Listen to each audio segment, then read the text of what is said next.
Now I'd like to help kick off the premiere of an exciting new comedy show, which you're all going to enjoy for a long, long time, starring Tom and Dick Smothers. A tape was sent to CBS's censors, and within minutes, alarm bells rang throughout the network's hallways. What was expected to be a typical comedy routine was instead a sharp, bold political message far beyond anything CBS had ever allowed. Just 6 days later, without warning, explanation, or a farewell, the Smothers Brothers Comedy Hour was suddenly cancelled. The episode never aired, but what happened that day would change American television forever. What exactly was on that tape that scared CBS so deeply? To understand, we must go back to the beginning. In the 1960s, American television was dominated by three major networks: NBC, ABC, and CBS. Each night, families gathered around their sets to watch programming that strictly followed accepted social and political norms. CBS, the gold standard of safe TV, offered shows like The Ed Sullivan Show and Bonanza Star. But the country was changing. Protests against the Vietnam War and a broader questioning of authority were reshaping American culture. CBS needed to adapt to keep its younger viewers, especially to compete with NBC's Sunday night lineup. Enter the Smothers Brothers Comedy Hour a show starring Tom and Dick Smothers, two brothers whose act blended comedy with music. Tom was the goofy, impulsive one. Dick was the straight-laced, musical foil. CBS thought they were harmless, family-friendly entertainment. The show premiered on February 5, 1967, and the first few episodes met CBS's expectations: light jokes, songs, and simple skits. But Tom Smothers had a bigger vision. He didn't just want to entertain, he wanted to challenge. Under the veil of comedy, Tom began transforming the show into a platform for social commentary. He started booking guests like Pete Seeger, Joan Baez, Jefferson Airplane, and The Who artists who openly discussed war, civil rights, and freedom. The writer's room filled with sharp young talent like Steve Martin, who tapped into the voice of a younger generation. Comedy skits evolved from silly to smart, with biting commentary on politics and society. Though the format looked the same, the show's substance shifted dramatically. Young audiences responded immediately. College students quoted lines from the show and discussed the messages behind the jokes. For many, it was the only program on television that reflected their concerns. But not everyone was pleased. Southern TV stations and conservative viewers sent furious letters, accusing the show of corrupting public morals. CBS found itself in a dilemma. Ratings were strong among young viewers, but the network was losing control of its content. Tom Smothers refused to back down. He wouldn't cut jokes or disinvite controversial guests. As the show pushed further, CBS demanded that every episode be submitted 10 days in advance for review.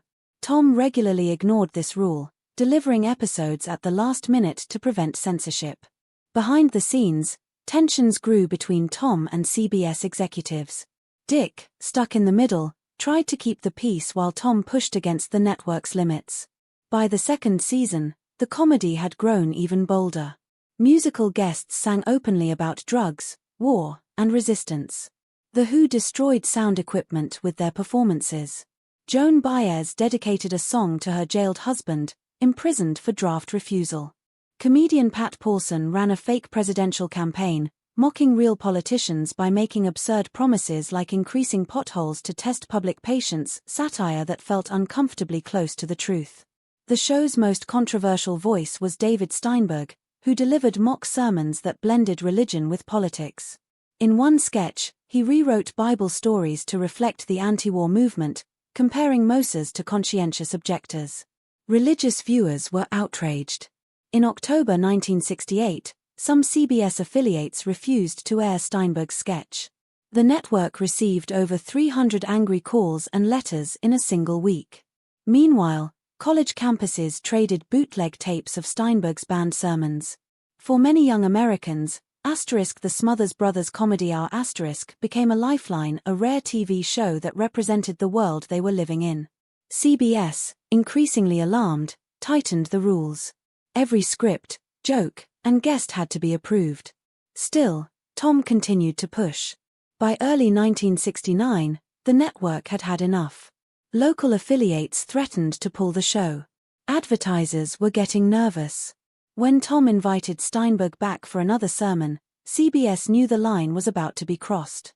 In April 1969, Tom submitted an episode featuring Steinberg performing a new sermon, this one even more direct.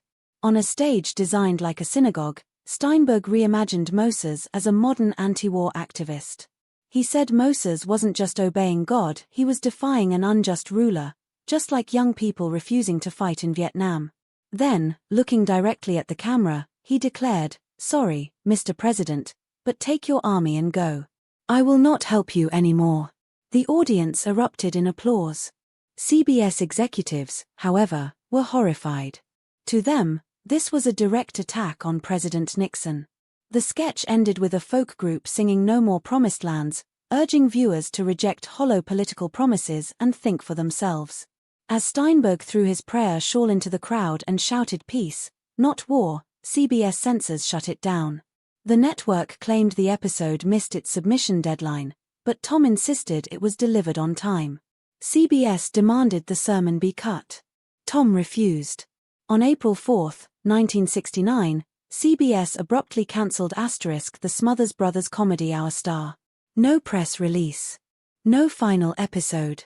Just silence. The following Sunday, the show's time slot was given to *Hee Haw*, a safe country variety program with no political risk. The banned episode never aired in the US, but it was shown in Canada. Bootleg copies began circulating among American college students, sparking widespread discussion. University newspapers wrote essays praising the episode as a powerful final statement.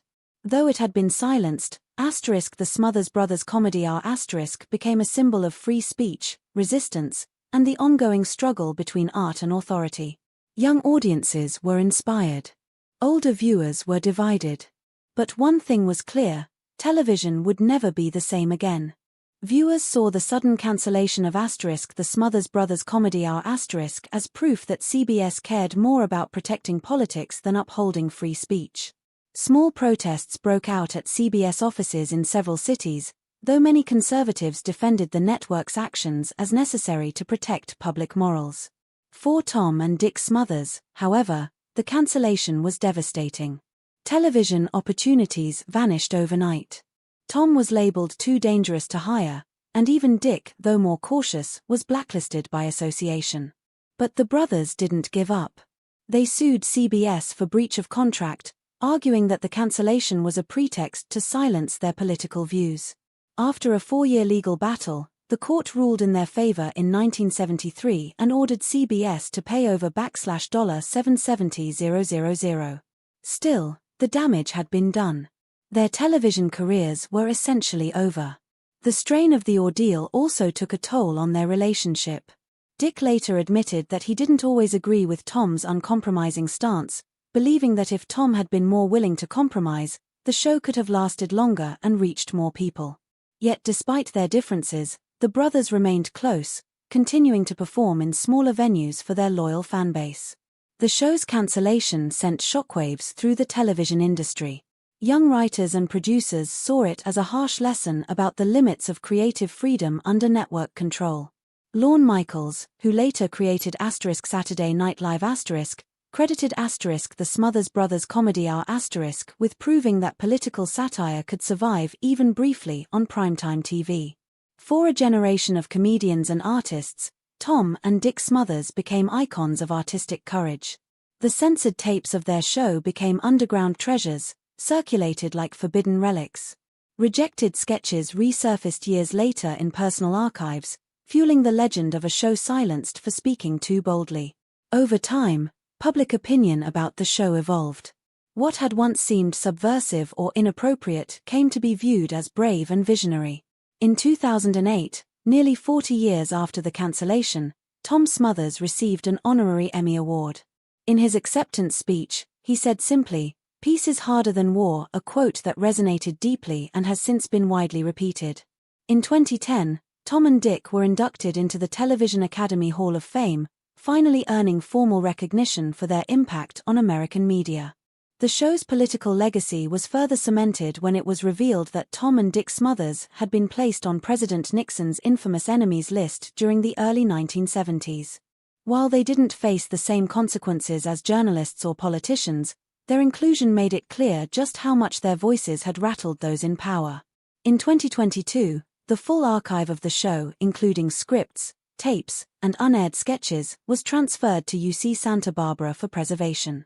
For the first time, researchers gained access to internal documents, some of which CBS had once ordered destroyed. The digitization of these archives helped reshape the show's legacy for a new generation. When Tom Smothers passed away in late 2023, social media platforms lit up with tributes. Clips from the show, vintage photos, and reflections poured in from comedians like Stephen Colbert, John Oliver, and Sarah Silverman, all of whom credited him as a pioneer of modern political comedy. He was remembered not as a figure of the past, but as a foundation of a bolder, more honest kind of television. Surprisingly, the show found new life in the digital age. Once passed around in secrecy on VHS tapes, episodes began appearing on YouTube, TikTok, and Reddit. The iconic line "Mom always liked you best" became a meme. Pat Paulson's mock 1968 presidential campaign, with promises like solving all problems by waiting for them to go away, was shared millions of times in today's cynical political climate. Sketches once banned for being too sensitive were now hailed as classics of fearless satire. This resurgence wasn't just nostalgia, it was recognition. For many, it became clear that the Smothers Brothers Comedy Hour had been far ahead of its time. Researchers, students, and filmmakers continue to explore the UC Santa Barbara archives, uncovering handwritten notes, censored scripts, and correspondence that reveal the extent of the censorship the show endured. Modern comedy hosts like John Oliver, Trevor Noah, and Hassan Minhaj openly acknowledge the Smothers Brothers as influences not because of their format, but because they showed that comedy could be a vehicle for truth, not just escape. Media scholars now cite the show as a critical milestone in the evolution of television, especially in discussions about free speech and creative integrity. Though it's no longer on the air, the show's spirit lives on through its memorable quotes, its unapologetic commitment to truth-telling, and the impact it had on generations of creators. At a 2023 memorial screening during the New York Television Festival, the once forbidden Steinberg sermon was shown in full to a live audience, many of them young people seeing it for the first time. Far from seeming outdated, the content felt piercing and immediate, its humor sharp, its critique still relevant. The crowd applauded not just the performance, but the courage behind it. Today, the Smothers Brothers Comedy Hour is remembered not only as a great comedy show, but as a bold act of resistance, a symbol that comedy, at its best, can shake power, challenge injustice, and dare to tell the truth when silence is easier.